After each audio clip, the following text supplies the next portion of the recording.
Real conscious mind that is attained only through meditation. When your ordinary conscious mind is added with meditation, when the ordinary conscious mind is plus meditation, it becomes real conscious mind. Beyond the real conscious mind is superconscious mind.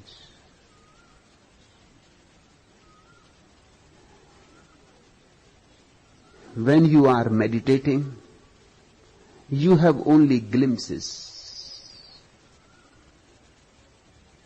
Meditation is a groping in the dark. Yes, few windows open up, but you fall again and again back. Superconscious mind means samadhi. You have attained a crystal clear perceptiveness. You have attained a integrated awareness. Now you cannot fall below it. It is yours. Even in sleep, it will remain with you. Beyond the superconscious is the collective superconscious. The collective superconscious is what is known as gods in religions. And beyond the collective superconscious is the cosmic superconscious, which goes even beyond gods. Buddha calls it nirvana. Mahavira calls it kaivalya. Hindu mystics have called it moksha.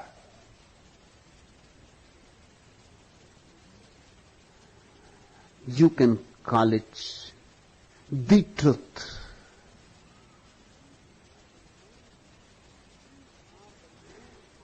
These are the 9 states of your being, and you are just living in a small corner of your being, the tiny conscious mind, as if somebody has a palace and has completely forgotten about the palace and has started living in the porch and thinks this is all. Freud and Sri Aurobindo both are great intellectual giants, pioneers, great philosophers,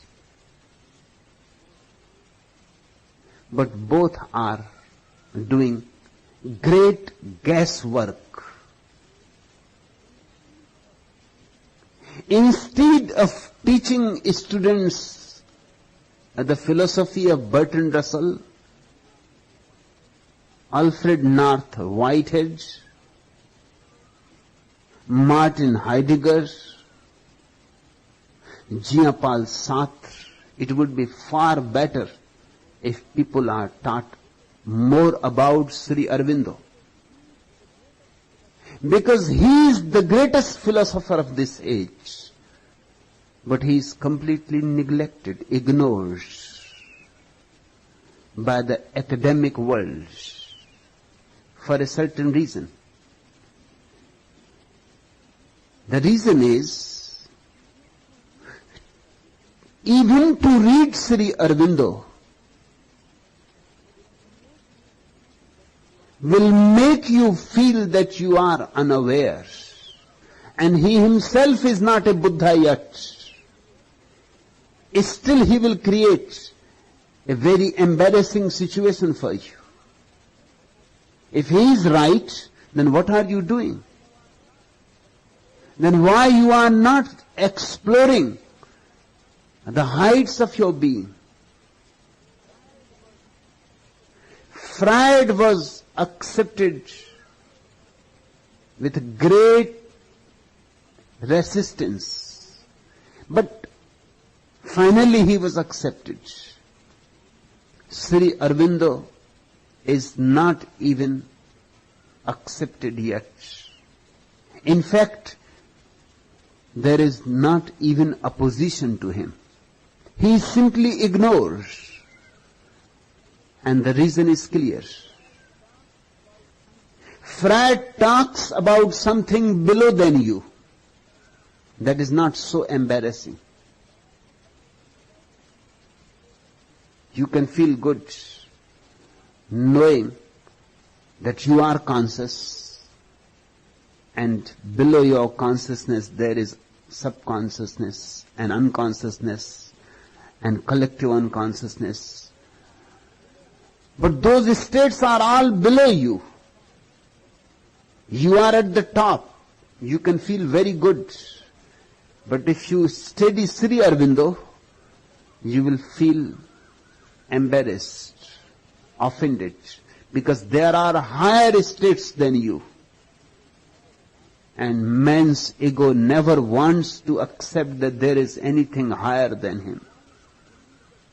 Man wants to believe that he is the highest pinnacle, the climax, the Gauri Shankar, the Everest. There is nothing higher than him. That's why the modern man wants to deny God. Because to accept God means you have to accept something higher than you. And the modern ego is so puffed up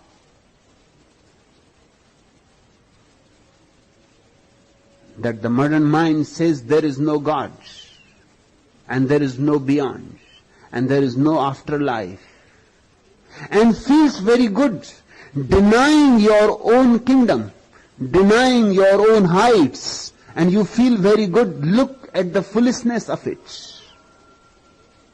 Buddha is right, he says, the fool sleeps, as if he were already dead. But the master is awake and he lives forever. Awareness is eternal. It knows no death. Only unawareness dies. So if you remain unconscious, asleep, you will have to die again and again. If you want to get rid of this whole misery of being born and of dying again and again, if you want to get rid of the wheel of birth and death, you will have to become absolutely alert. You will have to reach higher and higher into consciousness.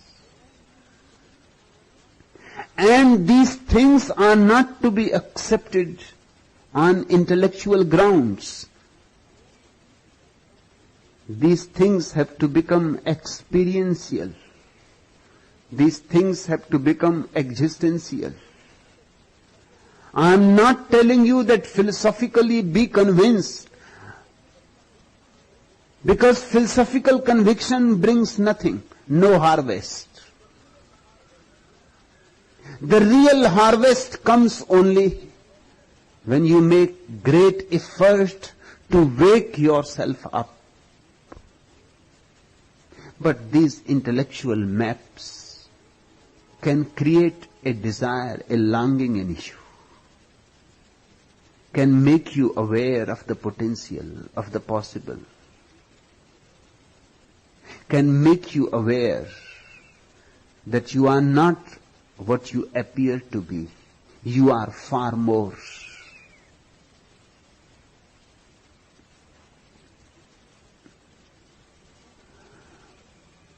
The fool sleeps as if he were already dead. But the master is awake and he lives forever. He watches. He is clear. Simple and beautiful statements. Truth is always simple and always beautiful. Just see the simplicity of these two statements, but how much they contain. Worlds within worlds. Infinite worlds. He watches. He is clear. The only thing that has to be learned is watchfulness. Watch. Watch every act that you do. Watch every thought that passes in your mind.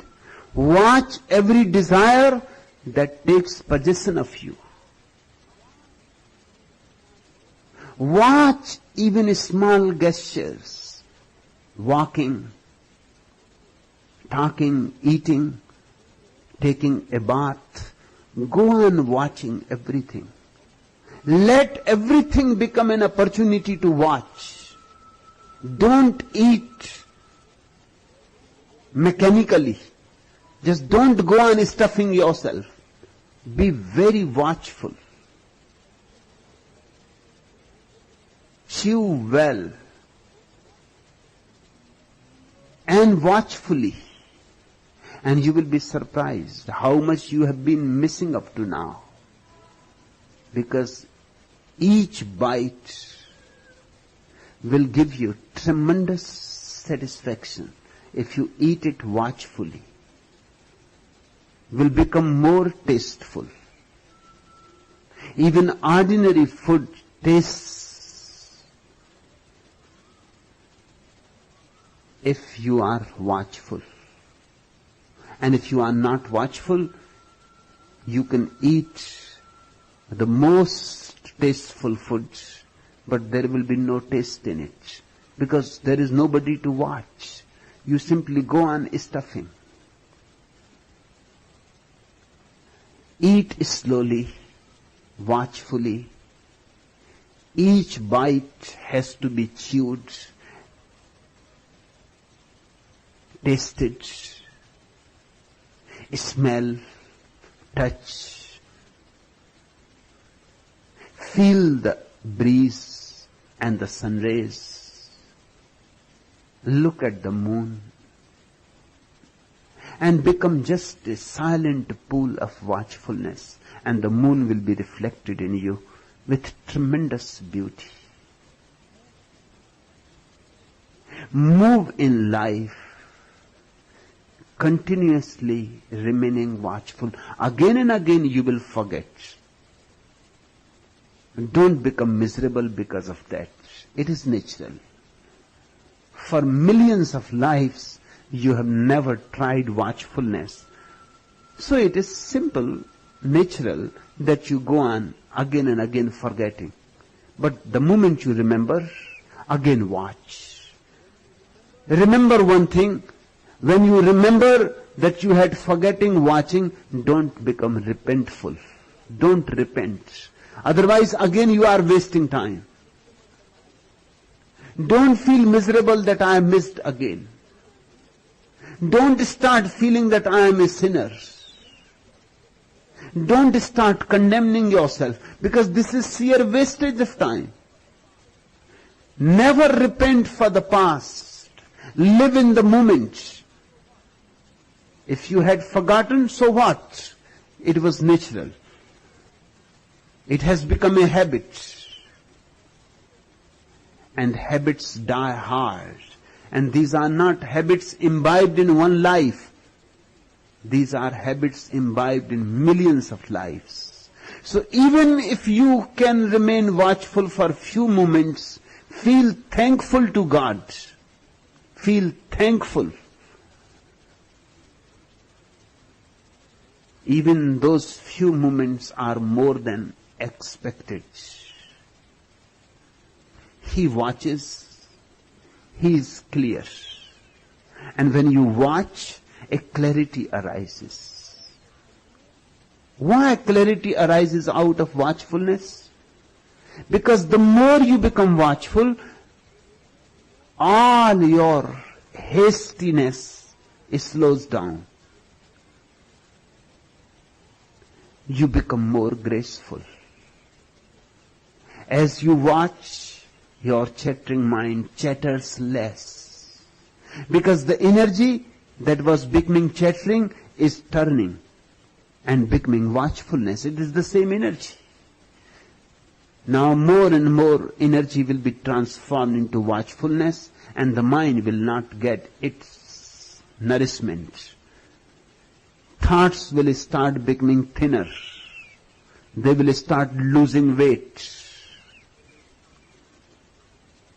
Slowly, slowly they will start dying. And as thoughts start dying, clarity arises. Your mind becomes a mirror. How happy he is. And when one is clear, one is blissful.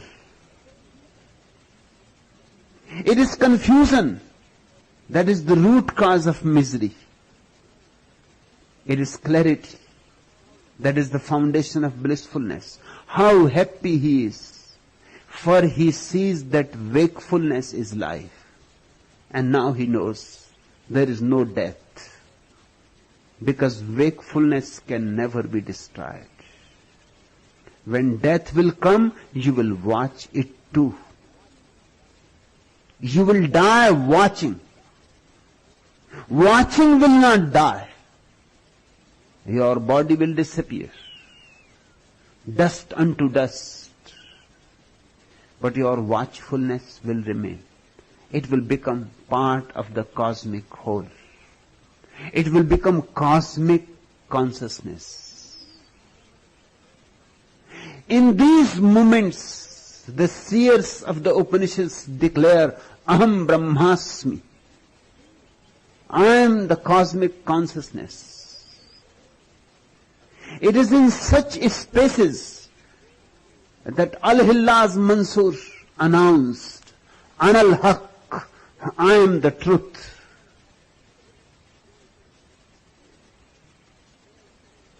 These are the heights which are your birthright.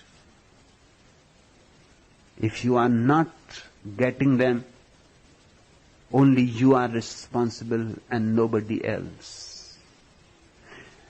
How happy he is, for he sees that wakefulness is life. How happy he is, following the path of the awakened. With great perseverance, he meditates, seeking freedom and happiness.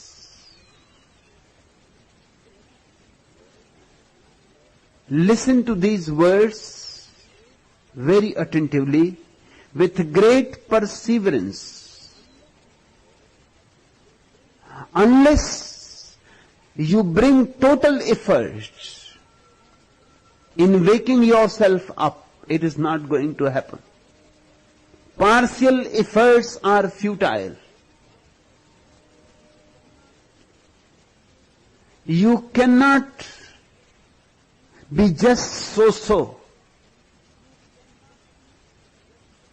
You cannot be just lukewarm.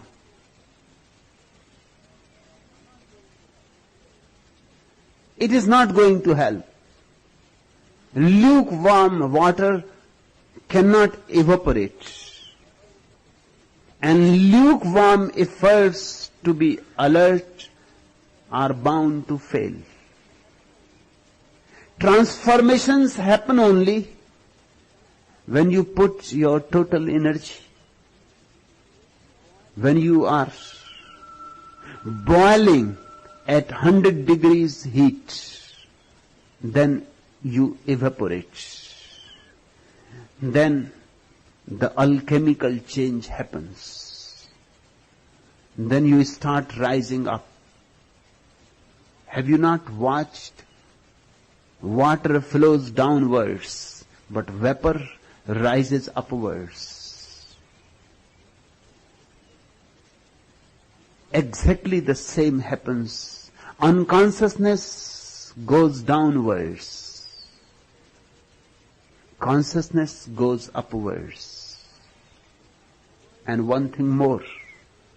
Upward is synonymous with inward. And downward is synonymous with outward.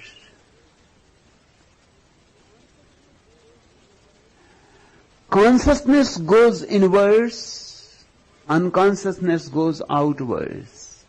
Unconsciousness makes you just interested into others, things, people, but it is always the others. Unconsciousness keeps you completely in darkness. Your eyes go on being focused on others. It creates a kind of exteriority. It makes you extroverts. Consciousness creates interiority. It makes you introverts. It takes you inwards, deeper and deeper. And deeper also means higher and higher. They grow simultaneously, just as a tree grows. You only see it going upwards. You don't see the roots going downwards. But first the roots have to go downwards. Only then the tree can go upwards. If a tree wants to reach to the sky, then it will have to send roots to the very bottom, to the lowest depths possible. The tree grows simultaneously in both the directions. Exactly the same way consciousness grows. Upwards,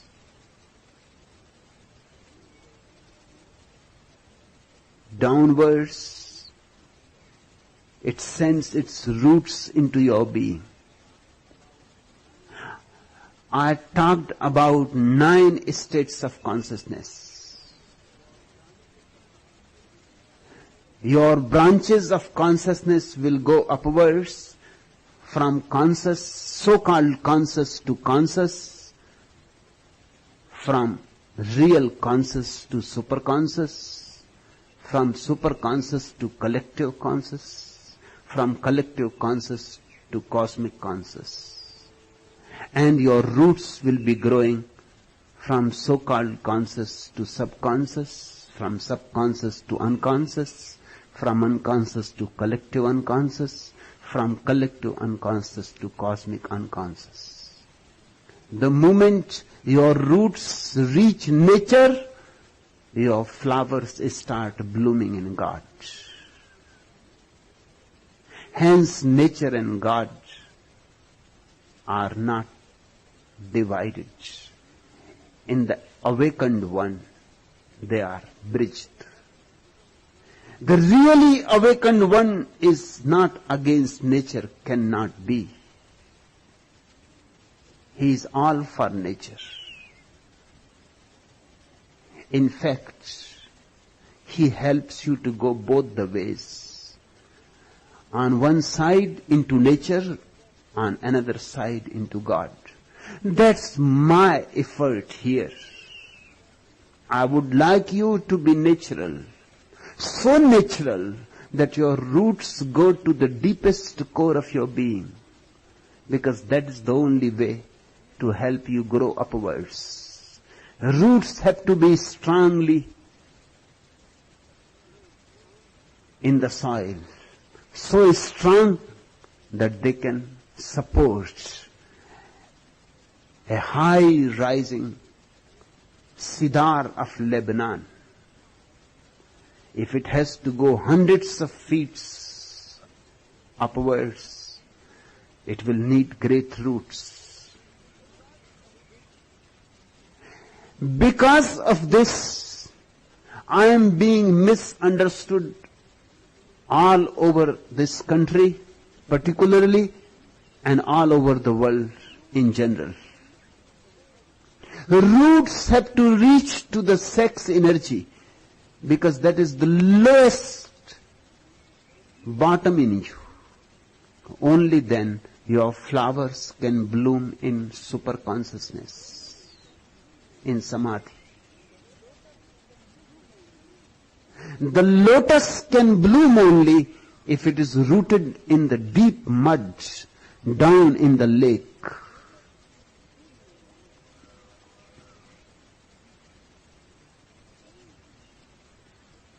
This is